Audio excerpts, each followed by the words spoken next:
Hello viewers, welcome to கலிடி குடிச்சி cinema. இந்த வீடியோவில் நம்ம தனுஷ் வந்து ஒரு வருஷத்தில் 5 படங்கள், மொத்தம் 3 வருஷத்தில் 5 படங்கள் ரிலீஸ் பண்ணியிருக்காப்லங்க. அது என்னென்ன படங்கள், எந்த வருஷம் அப்படிங்கிறத இந்த வீடியோவில் நம்ம டீட்டெயிலாக பார்க்க போகிறோங்க. அதுக்கு முன்னாடி நம்ம சேனல் வீடியோவை இப்போ தான் ஃபஸ்ட் டைம் பார்க்குறீங்கன்னா நம்ம சேனல் வீடியோவை ஃபுல்லாக பாருங்கள், லைக் பண்ணுங்கள், கமெண்ட் பண்ணுங்கள், சப்ஸ்கிரைப் பண்ணுங்கள், கூடவே இருக்கிற பெல் ஐக்கனை மறக்காமல் கிளிக் பண்ணுங்கள். வாங்க வீடியோக்குள்ளே போகலாம். நம்ம தனுஷ் ஒரு வருஷம் 5 படங்கள், அது என்னென்ன வருஷம் என்னென்ன படங்கள் அப்படிங்கிறத நான் இந்த வீடியோவில் டீட்டெயிலாக சொல்ல போகிறேங்க. அது என்னென்ன வருஷம் அப்படிங்கிறது உங்களுக்கு தெரிஞ்சிச்சுன்னா நீங்கள் கமெண்ட் செக்ஷனில் கமெண்ட் பண்ணுங்கள். என்ன படம் தெரிஞ்சிச்சுனாலும் கமெண்ட் செக்ஷனில் கமெண்ட் பண்ணுங்கள். ஃபர்ஸ்ட் வருஷம் பார்த்தீங்கன்னா 2011 வருஷம் தாங்க. 2011 வருஷத்தில் தனுஷ் வந்து 5 படங்கள் ரிலீஸ் பண்ணியிருக்காப்லங்க. அது என்னென்ன படங்கள் அப்படிங்கிறது உங்களுக்கு தெரிஞ்சிச்சுன்னா மறக்காம கமெண்ட் செக்ஷனில் கமெண்ட் பண்ணுங்கள். நானும் டீட்டெயிலாக சொல்லியிருந்தேங்க. 2011 வருஷம் தன்னுடைய 28வது வயசில் ஆடுகளம் படம் ரிலீஸ் ஆயிருக்க பொங்கலுக்கு. இந்த படத்தை டாக்டர் வெற்றிமாறன் தான் டைரக்ஷன் பண்ணிக்காப்புல. இந்த படத்தில் நம்ம தனுஷ் வந்து கேபி கருப்பு அப்படிங்கிற கேரக்டரில் சூப்பராகவே நடிச்சுப்பாப்லங்க. இந்த படத்தில் நம்ம தனுஷ்க்கு ஜோடியாக வந்து டாப்ஸி வந்து கதாநாயகியாக ஜோடி சேர்ந்து நடிச்சுக்காப்புல. அதே வருஷம் 2வது படம் என்னன்னு பார்த்தோம்னா 2011 தன்னுடைய 28வது வயசில் சீரன் படம் தாங்க. இந்த படத்தை வந்து சுப்பிரமணிய சிவா வந்து டைரக்ஷன் பண்ணிக்காப்புல. இதில் நம்ம தனுஷ் வந்து சரவணன் அப்படிங்கிற கேரக்டரில் சூப்பராகவே நடிச்சுப்பாப்லங்க. இந்த படத்தில் நம்ம தனுஷ்க்கு ஜோடியாக வந்து அனன்யா வந்து நடிச்சுக்காப்புல. 3வது படத்தை பற்றி பார்த்தோம்னா 3வது படம் 2011 நம்ம தனுஷனுடைய 28வது வயசில் மாப்பிள்ளை படம் தாங்க. மாப்பிள்ளை படத்தை வந்து டேரக்டர் சுராஜ் வந்து டைரக்ஷன் பண்ணிக்காப்புல. இதுலேயும் சரவணன் அப்படிங்கிற கேரக்டரில் நம்ம தனுஷ் சூப்பராகவே நடிச்சு பார்ப்பாங்க. இந்த படத்தில் நம்ம தனுஷ்க்கு ஜோடியாக வந்து ஹன்ஷிகா மோத்வானி வந்து கதாநாயகியாக ஜோடி சேர்ந்து நடிச்சுக்காப்புல. இந்த 3 படங்களில் எந்த படம் பிடிச்சிருக்கு அப்படிங்கிறத மறக்காம கமெண்ட் செக்ஷனில் கமெண்ட் பண்ணுங்கள். 4வது படத்தை பற்றி பார்த்தோம்னா 4வது படம் 2011 நம்ம தனுஷனுடைய 28வது வயசில் வேங்கை படம் தாங்க. வேங்கை படத்தை டாக்டர் ஹரி தான் டைரக்ஷன் பண்ணிக்காப்புல. இதில் செல்வம் அப்படிங்கிற கேரக்டரில் தனுஷ் சூப்பராகவே நடிச்சு பார்ப்பாங்க. இந்த படத்தில் நம்ம தனுஷ்க்கு ஜோடியாக வந்து தமனா வந்து கதாநாயகியாக நடிச்சுக்காப்புல. இந்த படத்தில் நம்ம தனுஷ்க்கு அப்பாவா வந்து ராஜ்கரன் வந்து நடிச்சுக்காப்புலங்க. அதுக்கடுத்து 5வது படத்தை பற்றி பார்த்தோம்னா 5வது படம் 2011 நம்ம தனுஷனுடைய 28வது வயசில் மயக்கம் என்ன அப்படிங்கிற படத்தை ரிலீஸ் பண்ணிக்காப்புலங்க. இந்த படத்தை டாக்டர் செல்வராகவன் தான் டைரக்ஷன் பண்ணிக்காப்புல.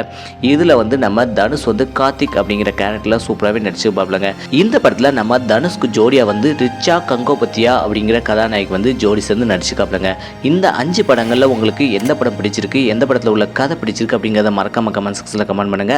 2வது வருஷம் 5 படங்கள் ரிலீஸ் பண்ணிக்காப்புல. அது எந்த வருஷம் பார்த்தீங்கன்னா 2013 வருஷம் தாங்க. 2013 வருஷத்தில் 5 படங்கள் ரிலீஸ் பண்ணிக்காப்புல. அது என்னென்ன படங்கள் அப்படின்னு உங்களுக்கு தெரிஞ்சிச்சுன்னா மறக்காம கமெண்ட் செக்ஷனில் கமெண்ட் பண்ணுங்க. நானும் டீட்டெயிலாக சொல்லிடுறேங்க. 2013 தன்னுடைய 30வது வயசில் ஃபர்ஸ்ட் படம் பார்த்தீங்கன்னா ஒரு கேமியோ ரோலில் நம்ம மலையாளத்தில் நடிச்சுக்காப்புல. நம்ம தனுஷ் கம்பத் அண்ட் கம்பத் அப்படிங்கிற படம் தாங்க. இந்த படத்தில் ஹிம்செல்ஃபாவே நடிச்சுப்பாப்புல. மம்மட்டி கூட நம்ம தனுஷ் வந்து. 2வது படம் பார்த்தீங்கன்னா 2013 தன்னுடைய 30வது வயசில் எதிர்நீச்சல் படம் தாங்க. எதிர்நீச்சல் படத்தில் ஹிம்செல்ஃபாக நடிச்சுப்பாப்புல. ஒரே ஒரு சாங்குக்கு சூப்பராகவே ஆடிப்பாப்புலங்க நம்ம தனுஷும் நயன்தாராவும். இந்த படத்தை RS துரை செந்தில்குமார் தான் டைரக்ஷன் பண்ணிக்காப்புல. இந்த படத்தில் சூப்பராகவே நடிச்சிருப்பாப்புல. ஒரே ஒரு சாங்குக்கு நம்ம தனுஷ். 3வது படத்தை பற்றி பார்த்தலாம். 3வது படம் ஒரு ஹிந்தி படங்க. 2013 தன்னுடைய 30வது வயசில் ரஞ்சனா அப்படிங்கிற ஹிந்தி படத்தில் நடிச்சிருக்காப்புலங்க. இந்த படத்தை வந்து டாக்டர் ஆனந்த் எல் ராய் வந்து டைரக்ஷன் பண்ணிக்காப்புல. இந்த படத்தில் நம்ம தனுஷ் வந்து குண்டன் சங்கர் அப்படிங்கிற கேரக்டரில் சூப்பராகவே நடிச்சிருப்பாப்புலங்க. இந்த படத்தில் நம்ம தனுஷ்க்கு ஜோடியாக வந்து சோனம் கபூர் வந்து கதாநாயகியாக ஜோடி சேர்ந்து நடிச்சிருக்காப்புலங்க. 4வது படத்தை பற்றி பார்த்தலாம். 4வது படம் 2013 தன்னுடைய 30வது வயசில் மரியான் படம் தாங்க. மரியான் படத்தை வந்து பரத் பாலா வந்து டைரக்ஷன் பண்ணிக்காப்புல. இதில் வந்து மரியான் அப்படிங்கிற கேரக்டர்லேயே தனுஷ் சூப்பராகவே நடிச்சுப்பாப்புலங்க. இதில் நம்ம தனுஷ்க்கு ஜோடியாக வந்து பார்வதி வந்து கதாநாயகியாக ஜோடி சேர்ந்து நடிச்சுக்காப்புல. இந்த படத்துக்கு இசை AR ரஹ்மான் தான் இசையமைச்சிருக்காப்புலங்க. இந்த படத்தில் உள்ள கதை எப்படி இருக்குது, பாட்டு எப்படி இருக்குது அப்படிங்கிறத மறக்காம கமெண்ட் செக்ஷனில் கமெண்ட் பண்ணுங்கள். 5வது படத்தை பற்றி பார்த்தலாம்.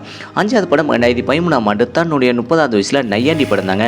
நையாண்டி படத்தை வந்து டைரக்டர் சர்க்குணம் வந்து டைரக்ஷன் பண்ணிக்காப்புல. இதில் வந்து நம்ம தனுஷ் வந்து சின்ன வாண்டு அப்படிங்கிற கேரக்டரில் சூப்பராகவே நடிச்சுப்பாப்புலங்க. இந்த படத்தில் நம்ம தனுஷ்க்கு ஜோடியாக வந்து நஸ்ரியா வந்து கதாநாயகியாக ஜோடி சேர்ந்து நடிச்சுக்காப்புலங்க. இந்த 5 படங்களில் உங்களுக்கு எந்த படம் பிடிச்சிருக்கு, எந்த படத்தில் உள்ள கதை பாட்டு பிடிச்சிருக்கு அப்படிங்கிறத மறக்காம கமெண்ட் செக்ஷனில் கமெண்ட் பண்ணுங்க. அதுக்கடுத்து 3வது வருஷத்தை பற்றி பார்த்தலாம். 3வது வருஷம் 5 படங்கள் எந்த வருஷம் பார்த்தீங்கன்னா 2015 தாங்க. 2005 தன்னுடைய 32வது வயசில் ஃபர்ஸ்ட் படம் பார்த்தீங்கன்னா ஒரு ஹிந்தி படம் தாங்க. சமிதாப் அப்படிங்கிற படத்தில் நடிச்சுக்காப்புலங்க. இந்த படத்தில் நம்ம தனுஷ்க்கு ஜோடியாக வந்து அக்ஷரா காஷன் வந்து கதாநாயகியாக ஜோடி சேர்ந்து நடிச்சுக்காப்புலங்க. 2வது படத்தை பற்றி பார்த்தல. 2வது படம் 2015 தன்னுடைய 32வது வயசில் அநேகன் படம் தாங்க. அநேகன் படத்தை KV ஆனந்த் வந்து டைரக்ஷன் பண்ணிக்காப்புல. இதில் நம்ம தனுஷ் சூப்பராகவே நடிச்சுப்பாப்புலங்க. இந்த படத்தில் உள்ள பாட்டு எப்படி இருக்குது அப்படிங்கிறத மறக்காம கமெண்ட் செக்ஷனில் கமெண்ட் பண்ணுங்க. 3வது படத்தை பற்றி பார்த்தலாம். 3வது படம் 2015 தன்னுடைய 32வது வயசில் வை ராஜா வை அப்படிங்கிற படத்தில் தனுஷ் சூப்பராகவே நடிச்சுப்பாப்புலங்க. கெஸ்ட் ரோலாக கேமியோ ரோலாக வந்தாலும் சூப்பராகவே நடிச்சுப்பாப்புலங்க நம்ம தனுஷ். இந்த படத்தை டாக்டர் ஐஸ்வர்யா தான் டைரக்ஷன் பண்ணிக்காப்புல இதில் கொக்கி குமார் அப்படிங்கிற கேரக்டரில் சூப்பராகவே நடிச்சுப்பாப்லங்க. 4வது படத்தை பற்றி பார்த்தலாம் 2015ஆம் ஆண்டு தன்னுடைய 32வது வயசில் மாரி படம் மாரி படத்தை பாலாஜி மோகன் வந்து டைரக்ஷன் பண்ணிக்காப்புல இதில் நம்ம தனுஷ் வந்து மாரி அப்படிங்கிற கேரக்டரில் சூப்பராகவே நடிச்சுப்பாப்லங்க. இந்த படத்தில் காஜல் அகர்வால் வந்து நம்ம தனுஷ்க்கு ஜோடியாக நடிச்சுக்காப்புல. இந்த படம் எப்படி இருக்குது, இந்த படத்தில் உள்ள கதை பாட்டு எப்படி இருக்குது அப்படிங்கிறத மறக்காம கமெண்ட் செக்ஷனில் கமெண்ட் பண்ணுங்கள். 5வது படமாக 2015ஆம் ஆண்டு தன்னுடைய 32வது வயசில் தங்க மகன் படம் தாங்க. இந்த படத்தை டைரக்டர் வேல்ராஜ் வந்து டைரக்ஷன் பண்ணிக்காப்புல இதில் நம்ம தனுஷ் வந்து தமிழ் அப்படிங்கிற கேரக்டரில் சூப்பராகவே நடிச்சுப்பாப்லங்க. இந்த படத்தில் நம்ம தனுஷ்க்கு ஜோடியாக வந்து சமந்தா வந்து நடிச்சுக்காப்லங்க. இந்த படத்தில் எமி ஜாக்சன் நடிச்சுக்காப்லங்க. இந்த படத்தில் உள்ள பாட்டு எப்படி இருக்குது, கதை எப்படி இருக்குது அப்படிங்கிறத மறக்காம கமெண்ட் செக்ஷனில் கமெண்ட் பண்ணுங்கள். மொத்தம் பார்த்தீங்கன்னா நம்ம தனுஷ் வந்து 3 வருஷத்தில் 5 படங்கள் ரிலீஸ் பண்ணிக்காப்புல. அந்த படங்களில் உங்களுக்கு எந்த படம் பிடிச்சிருக்கு, எந்த படத்தில் உள்ள கதை பிடிச்சிருக்கு அப்படிங்கிறத மறக்காம கமெண்ட் செக்ஷனில் கமெண்ட் பண்ணுங்கள். இதே போல் சினிமா தகவலை தெரிஞ்சுக்கிட்ட கலிடி குச்சி சினிமா சப்ஸ்கிரைப் பண்ணுங்கள். கூடவே இருக்கிற பெல் ஐக்கனை மறக்காம கிளிக் பண்ணுங்கள். தேங்க்ஸ் ஃபார் வாட்சிங்.